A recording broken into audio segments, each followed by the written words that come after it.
Welcome to my YouTube channel SR study point. গত ভিডিওতে আমি তোমাদের ক্লাস 7-এর সেকেন্ড চ্যাপ্টার যে দ্য রিডল তার বাংলা অর্থ নিয়ে আলোচনা করেছিলাম। এই ভিডিওতে আমি আজকে তোমাদের যে অ্যাক্টিভিটিগুলো তার অ্যাক্টিভিটির সমাধান আলোচনা করব। অ্যাক্টিভিটি 1-এ কী বলেছে দেখো, choose the correct answer from the given alternatives. সঠিক উত্তরটা নির্বাচন করতে বলেছে। প্রথমেরটা কী বলেছে দেখো, প্রথমেরটা বলেছে empire Akbar was walking in his palace, in the royal garden, in the house of Birbal. তাহলে কোথায় তিনি হাঁটছিলেন? in his palace, in the royal garden or in the house of Birbal. আমরা দেখেছি আকবরের যে মোগল সম্রাট আকবরের যে একটা ভাস্ট গার্ডেন ছিল, রয়্যাল গার্ডেন ছিল, সেই গার্ডেনে তিনি হাঁটছিলেন। তাহলে আনসারটা হবে 2 নম্বরের উত্তর, যেটা আছে in the royal garden. Next দেখো পরেরটা কি বলেছে, বীরবল ওয়াজ আকবর। বীরবল আকবরের কে ছিলেন? Most trusted and faithful minister, greedy and unfaithful minister, rival. তো প্রথমে যেটা বলেছে মোস্ট ট্রাস্টেড, হ্যাঁ সত্যি অনেকটাই বিশ্বস্ত এবং বিশ্বস্ত একজন মিনিস্টার বা মন্ত্রী ছিলেন তিনি। মোটেও বীরবল যে ছিলেন তিনি গ্রেডি ছিলেন না, লোভী ছিলেন না, এবং তিনি যে অবিশ্বাস যে ব্যাপারটা অবিশ্বস্ত ছিলেন না। তিনি ছিলেন কি most trusted and faithful minister. তাহলে আনসারটা একের দাগের হবে most trusted and faithful minister. সেটা দেখো কি বলেছে, the emperor was happy, calm, worried. Akbar তার মনের অবস্থা কীরকম ছিল? তিনি আনন্দে ছিলেন, বা তিনি শান্ত ছিলেন, বা তিনি একটু ভয়ে ছিলেন? তিনি ছিলেন কি ওয়ারিড। অপশানটা হবে তিনি একটা সে দাগের আনসারটা হবে ওয়ারিড। এম্পায়ার ওয়াজ ওয়ারিড। ডেটা দেখো, ডেটা কি বলেছে? ডেটা বলেছে the fastest thing on earth is the human mind, bullock cart, horse. আমরা পড়েছি প্যাসেজে যে হিউম্যান মাইন্ডটাই সব থেকে একটা দ্রুততম জিনিস পৃথিবীর উপরে সব থেকে দ্রুততম জিনিস হচ্ছে মানুষের মন, দ্য হিউম্যান মাইন্ড। এটা দেখো কি বলেছে, the neighbour was outwitted by Akbar, Birbal, the neighbour's friend. তো আনসারটা কী হবে, যে নেপার যে তার দাবিটা তুলে নিয়েছিলেন সেটা কার দ্বারা হয়েছিল সম্ভব? এটা আমরা জানি বীরবলই একমাত্র আনসারটা দিয়েছিলেন এবং প্রমাণ করেছিলেন যে পৃথিবীর উপর সব থেকে দ্রুততম জিনিস কোনটা। তিনি কিন্তু প্রমাণ সহ দেখিয়েছিলেন। এবং সে নেইবারের সঙ্গে যে গল্পটা ছিল, যে তার কুয়োটা এবং তার যে জলটা নিয়ে যে সমস্যার সমাধানটা তিনি করেছিলেন বীরবল, সেটাই কিন্তু এই গল্পের যে প্রধান প্রশ্নটা যেটা ছিল, মূল প্রশ্নটা ছিল যে আকবরের, যে what is the fastest thing on this planet. তার আনসারটা ছিল দ্য হিউম্যান মাইন্ড, এবং বীরবল সেটা প্রমাণ করেছিল। তাহলে আনসারটা কী হবে, the neighbour was outwitted by Birbal. Activity 2-এতে আমরা চলে যাই। অ্যাক্টিভিটি 2-এ বলেছে identify which of the following statements are true and which are false, give a supporting statement for each of your answers. True false সত্য মিথ্যা করতে বলেছে এবং তার যে সাপোর্টিং স্টেটমেন্টও দিতে বলেছে। একটা কি বলেছে দেখো, এর দাগের অ্যাক্টিভিটি 2-এর এরটা, emperor Akbar was very worried when he was roaming in his garden. Emperor Akbar খুবই ভয় পেয়েছিলেন বা একটু সমস্যায় ভুগছিলেন তিনি যখন he was roaming in his garden, যখন তার বাগানে তিনি ঘুরে বেড়াচ্ছিলেন। রোম মানে ঘুরে বেড়ানো। তার বাগানে যে ভাস্ট গার্ডেনটা ছিল, সেই গার্ডেনে তিনি ঘুরে বেড়াচ্ছেন, তখন তার মনের মধ্যে একটা প্রশ্ন বারবার ঘুরপাক খাচ্ছিল এবং তাকে শান্তিতে থাকতে দিচ্ছিলেন না সেই প্রশ্নটা। তাহলে এটা তো ট্রু, এটা ট্রু হবে, এটা ট্রু হবে। তার সত্যি তাই তার মনে একটা শান্তি ছিল না এবং তিনি ওয়ারি ছিলেন। সাপোর্টিং স্টেটমেন্ট কী হবে দেখো, লাইনটা আছে তোমাদের, but the great empire Akbar did not have peace of mind, the equality without which one not even the king of kings can appreciate beauty. এর আনসারটা সাপোর্টিং স্টেটমেন্ট এটা হবে। প্রথমে এটা ট্রু, দ্বিতীয়টায় চলে যাই আমরা। যেটা বলছে there were no flowers and fruits in the garden of Akbar. আকবরের বাগানে কোনো কিছুই ছিল না, ফ্লাওয়ার্সও ছিল না, ফ্রুটসও ছিল না। এটা সম্পূর্ণ ভুল। তার বাগানে অনেক কিছু ছিল, জুসিয়েস্ট টেস্টিয়েস্ট ফুড ছিল, তাহলে এটা কী হবে? ফলস। বিয়েটা ফলস হবে, তো সাপোর্টিং স্টেটমেন্ট হবে দেখো, his garden was lined with trees that produced the tastiest and juiciest fruits in the old kingdom. There were flowers of all shapes and sizes in his garden. সেটা দেখো কী বলেছে, সেটা বলেছে Birbal was indifferent to Akbar's travels. Birbal was indifferent মানে তিনি আলাদা ছিলেন না, আকবরের যে সমস্যাটা সেই সমস্যা তিনি এক ছিলেন না, কিন্তু তিনি যে ছিলেন, তাই এটা আমরা করতে পারি, এটা আমরা করবো ফলস।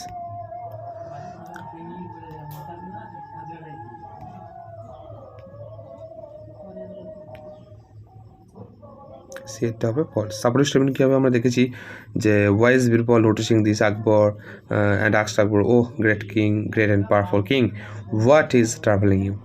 এটা আমরা দেখেছি যে যখন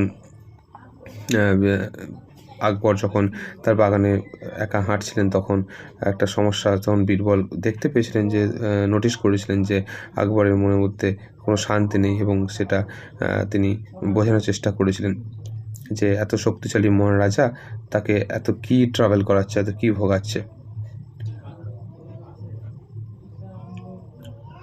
ডিএটা দেখো, Birbal succeeded in answering Akbar's query. Birbal কি আকবরের যে প্রশ্নটা, সেই প্রশ্নটার উত্তর দিতে সফল হয়েছিলেন? হ্যাঁ, সফল হয়েছিলেন, এটা ট্রু হবে। সরি, ডিএটা ট্রু হবে। সাপোর্টিং স্টেটমেন্ট কী হবে? He said, your majesty, it is the human mind. তাহলে আনসারটা তিনি বলে দিয়েছিলেন, যে কোয়েরিটা ছিল, যে কোয়ারিটা ছিল, সেই কোয়ারিটা তিনি বলে দিয়েছিলেন এবং সফল হয়েছিলেন সেই আনসারটা দিতে সঠিকভাবে একটা প্রমাণ দিয়ে। এটা তো কী বলেছে? এটা the people of Akbar's court admire the wisdom of Birbal. People of Akbar's court, আকবরের যে রাজসভায় বা সভাতে যে সমস্ত মানুষরা ছিলেন, ব্যক্তিরা ছিলেন, তারা কিন্তু বীরবলের যে জ্ঞান, তাতে সবাই কিন্তু প্রশংসা করেছিলেন, অ্যাডমায়ার করেছিলেন। তাহলে হ্যাঁ, সত্যি এটা ট্রু হবে, কারণ তাকে অ্যাডমায়ার করে তার উত্তরটা যে তিনি দিয়েছিলেন, প্রমাণ করেছিলেন যে কীভাবে মানুষের মনটা এত fastest thing on the planet, তিনি এটা প্রমাণ করেছিলেন, প্রুভ করেছিলেন। নেভারকে ডেকে, একটা নেভারকে, প্রতিবেশী, যে কুয়ো নিয়ে যে সমস্যাটা হয়েছিল, জল নিয়ে সমস্যা, সেইটার সমাধান তিনি মনের যে পাওয়ার, মাইন্ডের যে পাওয়ার, সেই পাওয়ার দিয়ে সমাধান করেছিলেন ইনস্ট্যান্টলি। অ্যাক্টিভিটি 3 কী বলেছে? What kind of a text is this? এই যে আমরা টেক্সটটা পড়লাম, এই টেক্সটটা কী ধরনের টেক্সট? এটা ইজ আ প্লে, এসে অর স্টোরি? এটা কি কোনো নাটক বা প্রবন্ধ নাকি গল্প? আমরা জানি এটা একটা গল্প, তাহলে রাইট আনসার হবে গল্প, স্টোরি। 4 কী বলেছে দেখো, give another title of the story, give the reasons for your answer. এই যে গল্পটা আমরা বললাম যে দ্য রেডেল, ধাঁধা, এটা যদি আমরা আর একটা অন্য গল্পর একটা নাম দিতে পারি, সে নামটা কী দিতে পারে? আমরা বলতে পারি যে এখানে যেহেতু বীরবলের নিয়ে অনেক কথা বলা হয়েছে, বীরবলের বুদ্ধিমত্তার পরিচয় দেওয়া হয়েছে, তাই বীরবলস উইজডম, আমরা এটাও নামটা দিতে পারি। কেন দিতে পারি না? Because in this story we see how Birbal solved the puzzle by using his wisdom. কীভাবে বীরবল তার যে বুদ্ধির সাহায্যে এই ধাঁধাটার উত্তর দিয়েছিলেন। তাহলে আমি বলতে পারি যে নেমটা দিতে পারি বীরবলস উইজডম, বীরবলের জ্ঞান বা বুদ্ধিমত্তা। বিকজ কারণটা কি, একটা রিজন দিতে বলেছে, because in this story we see how Birbal solve the puzzle by using his wisdom. তার বুদ্ধিমত্তার সাহায্যে তিনি কীভাবে একটা প্রশ্নের উত্তর দিয়েছিলেন। তাই বীরবলের যে জ্ঞান, বীরবলের জ্ঞান আমি নামটা, এই স্টোরিটা, যে স্টোরিটা দ্য রিডল, সেটা নামটা আমরা দিতে পারি। অ্যাক্টিভিটি 5 দেখো কী বলেছে, কমপ্লিট দ্য সেন্টেন্সেস মিনিংফুলি। এই সেন্টেন্সগুলোকে তোমাকে অর্থপূর্ণভাবে পূরণ করতে বলেছে টেক্সট থেকে নিয়ে। আকবর আস্কড বীরবল, আকবর বীরবলকে কী জিজ্ঞাসা করেছিলেন? What is the fastest thing on this planet is? সেই প্রশ্নটা ছিল কি, পৃথিবীর সব থেকে দ্রুততম জিনিস কোনটা? What is the fastest thing on this planet is? বিয়েটা দেখো, এটা বলছে most people of the court of Akbar were puzzled. Most people, বেশিরভাগ মানুষ এই রাজসভাতে আকবর ওয়ার পাজেল, আকবরের যে রাজসভা সমস্ত মানুষটা পাজেলড হয়ে গেল, মানে হতচকিত হয়ে গিয়েছিল, তাদের মধ্যে ধাঁধা একটা লেগে গিয়েছিল। কীভাবে না, hearing the question that travel Akbar, যেই কোশ্চেনটা আকবরকে ট্রাভেল দিচ্ছিল, সমস্যা দিচ্ছিল, সেই কোশ্চেনটা কিন্তু সমস্ত যে সভাসদ ছিলেন যারা আকবরের রাজসভায়, তাদের প্রত্যেককেই কিন্তু একটু হতচকিত করেছিল। What is the fastest thing on this planet? সেটাকে বলেছে ড্যাশ উইথড্রিউ হিজ ক্লেম ইমিডিয়েটলি। আমরা দেখেছি তারা ওই কুয়োর যারা কুয়োটা যিনি বিক্রি করেছিলেন বা যার জল নিয়ে যে সমস্ত সমস্যার সমাধানটা হচ্ছিল, তারা বলতে পারে the man who sold the well, যে মানুষটা কুয়োটা বিক্রি করেছিল সেই কিন্তু উইথড্রিউ হিজ ক্লেম ইমিডিয়েটলি, তার যে দাবিটা তুলে নিয়েছিলেন। দিয়ে থাকো dash is the fastest thing on earth. তারা বারবার একই কোশ্চেনটা আছে, সেই কোশ্চেনটা কী হবে আনসারটা কী বলবো আমরা? Human mind. Human mind is the fastest thing on earth. এই পৃথিবীর সব থেকে দ্রুততম জিনিস হচ্ছে মানুষের মন। অ্যাক্টিভিটি শিয়ের দেখো, fill in the chart with the information from the text। এখানে তোমার কজ আর এফেক্ট দিয়েছে, সেখান থেকে তোমাদেরকে পূরণ করতে হবে। এটা দিয়েছে আকবর ওয়াজ ট্রাভেলড, এফেক্ট দিয়েছে, তাহলে কজে কী হবে? Akbar can not find an answer to simple questions. কোশ্চেনটা কী ছিল? What is the fastest thing on this planet, এটা কজ হবে। তারপরটা দেখো দুইয়ের দাগের, empire Akbar asked Birbal to solve the রিডলটার ধাঁধা, যে আকবর আস্কড জিজ্ঞাসা করেছিলেন বীরবলকে সলভ করতে একটা ধাঁধার, তার প্রভাবে কী হয়েছিল না, আকবর কী করেছিল না, আকবর কল্ড অল হিজ খাটিয়ার্স টুগেদার, সমস্ত সভাসদদের তিনি রাজসভায় ডাকতে বলেছিলেন। আকবর কল্ড অল হিজ খাটিয়ার্স টুগেদার। তিনি দেখো the neighbour wanted to charge money for drawing water from the well. প্রতিবেশী যে ওয়ান্টেড, তিনি চেয়েছিলেন যে চার্জ ওই মানিটাকে ধার্য করতে, তার যে কুয়ো থেকে জলটা তোলার জন্য। তার কারণ কী ছিল? আর neighbour kept water in his well, সেই যে প্রতিবেশী তার জলটা কুয়োতে রেখেছিলেন তার জন্য। তাহলে neighbour kept water in his well. Activity 7 দেখো কী বলেছে।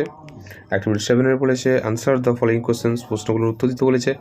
প্রথমে তো বলেছে what were the things that the great empire Akbar loved, যে মহান সম্রাট আকবর কী ভালোবাসতেন। আমরা দেখেছি যে the things that great empire Akbar loved were arts, sciences, literature and music. আমরা এভাবেও আনসারটা দিতে পারি যে arts, sciences, literature and music, that the things empire Akbar loved.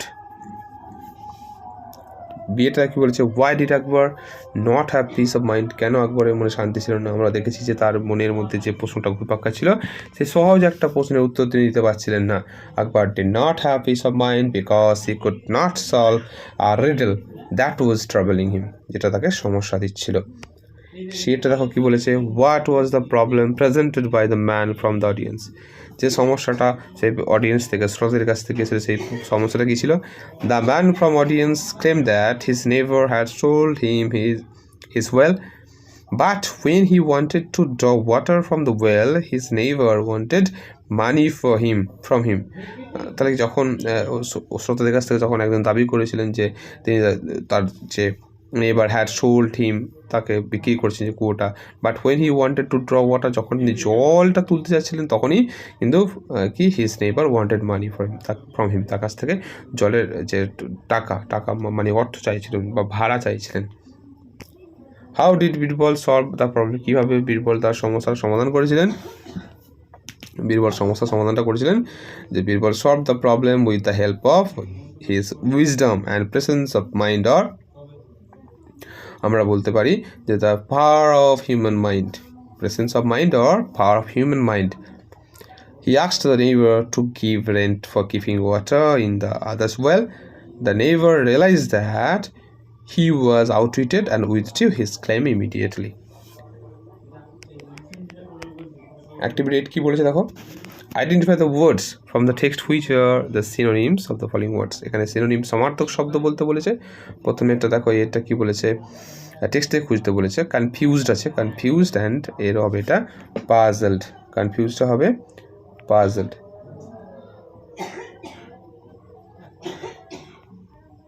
Confused হবে পাজেলড।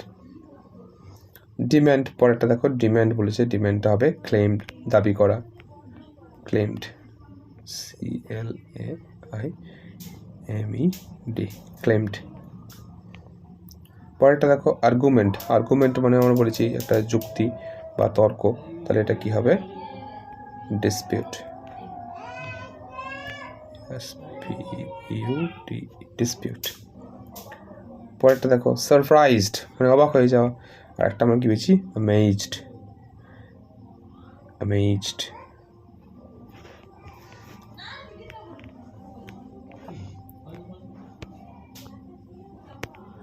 অ্যাক্টিভিটি 8 হলো, 9 দেখো। তার আগে তোমাদের কিছু কম্পারেটিভ এবং সুপারলেটিভ পজিটিভ ডিগ্রির একটু ধারণা দিয়েছে, তোমরা বইটি একটু দেখে নিও। অ্যাক্টিভিটি 9 কি বলেছে দেখো, complete the following sentences with the proper degree of adjectives. Proper degree of adjective দিয়ে তোমাদেরকে পূরণ করতে হবে। আমি আগের ভিডিওতে বলেছিলাম যে একটা ভিডিওতে বলেছিলাম যে সুপারলেটিভ পজিটিভ এবং কম্পারেটিভ ডিগ্রির যে ধারণা তোমাদেরকে দিয়েছিলাম। দেখো এখানে কি বলেছে, প্রথমেটা এটা Sheela has the dash hair in the class.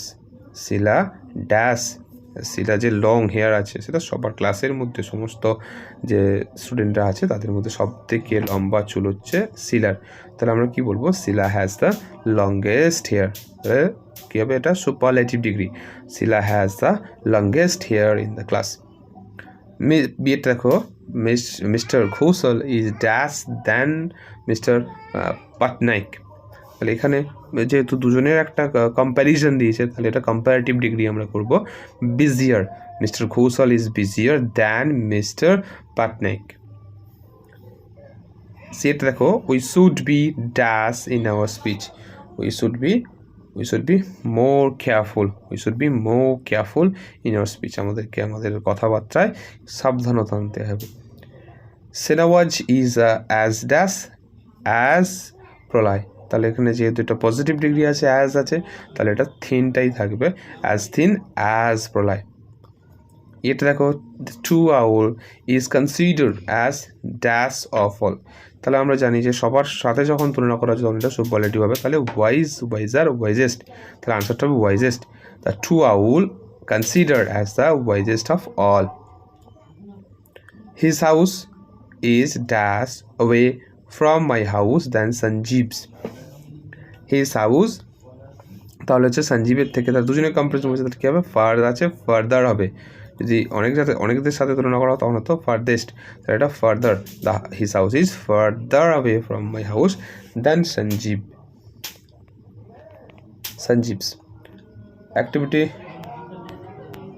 10 দেখো কি বলেছে, fill in the blanks with either present continuous tense or past continuous tense.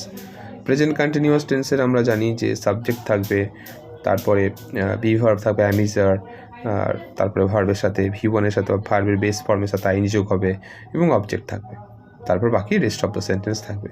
Past কন্টিনিউয়াসে শুধুমাত্র ভি ভার্ব যে থাকবে সে ভি ভার্বের পাস্ট ফর্ম হয়ে যাবে, যেমন অ্যাম ইজ এর পাস্ট ফর্ম ওয়াজ, আর এর পাস্ট ওয়্যার হয়ে যাবে।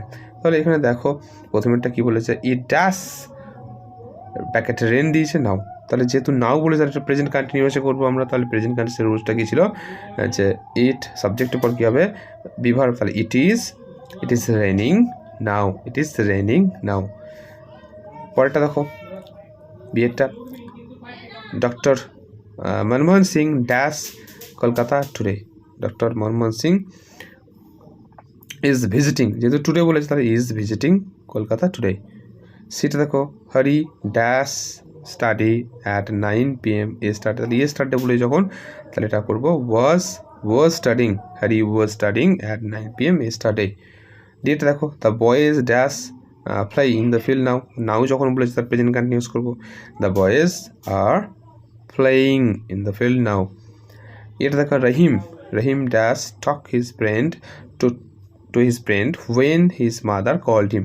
তাহলে এটা কী করবো, যেহেতু তো কল্ড পাস্ট ফর্ম, এখানে দেখো এটা পাস্ট ফর্ম আছে, কল্ড বলেছে, তাহলে এটা আমরা পাস্ট কন্টিনিউয়াসই করবো। তাহলে এখানে কী হবে, ওয়াজ, রহিম ওয়াজ টকিং।